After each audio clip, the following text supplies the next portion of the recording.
South কোরিয়ায় স্বর্ণ কেনা কতটা লাভজনক এটা আজকে আমি আপনাদের সঙ্গে শেয়ার করব।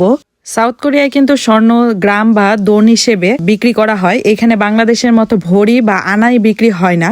আপনি যদি কোরিয়ায় স্বর্ণ কিনতে যান তাহলে অবশ্যই আপনি কয়েকটা দোকান ঘুরে তারপরে স্বর্ণ নিবেন, কারণ এখানে প্রতিটা স্বর্ণের দোকানে দাম ডিফারেন্স হয়ে থাকে। সেটার কারণ মেকিং চার্জ এক একটা দোকানে এক এক রকম নাই। কোরিয়ায় কিন্তু 24 ক্যারেটের গহনাও পাওয়া যায়। কোরিয়ায় 24 ক্যারেট, 18 ক্যারেট আর 14 ক্যারেট সব থেকে বেশি জনপ্রিয়। এখানে 22 ক্যারেটটা তেমন একটা পাওয়া যায় না, খুব রেয়ার। সব থেকে বেশি ইন্টারেস্টিং যে জিনিসটা সেটা স্বর্ণের দোকানে আপনি বার্গেনিং করতে পারবেন। আপনি আপনার পছন্দ মতো দাম বলতে পারবেন। আপনি যে দোকান থেকে অর্নামেন্টস বা গোল্ড পারচেস করবেন সেই দোকানদারকে বলবেন আপনারা একটু মেকিং চার্জটা কমায় রাখেন। এভাবে করেই বার্গেনিং করতে হয় স্বর্ণের। কিন্তু স্বর্ণের যেটা ফিক্সড প্রাইস সেটা বার্গেনিং করে কমাতে পারবেন না, তাদের মেকিং চার্জটাই আপনারা শুধু কমাতে পারবেন। আর কাস্টমাইজ ডিজাইনের ক্ষেত্রে সহজে স্বর্ণের দামটা বা মেকিং চার্জটা কমাতে চায় না, তারা সেটার ক্ষেত্রে অনেক পেঁচাল পায়। তো যাই হোক, যারা একটু ভালো বার্গেনিং পারে তারা অবশ্যই স্বর্ণের দাম কমাতে পারবে। কোরিয়াতে কিন্তু বাংলাদেশের মতো জাঁকজমকপূর্ণ ডিজাইনের অর্নামেন্টস পাওয়া যায় না। কোরিয়াতে কেউ যদি গোল্ড অর্নামেন্টস পারচেস করতে চায় আমি মনে করি 24 ক্যারেট বেস্ট। 18 ক্যারেট আর 14 ক্যারেট এগুলো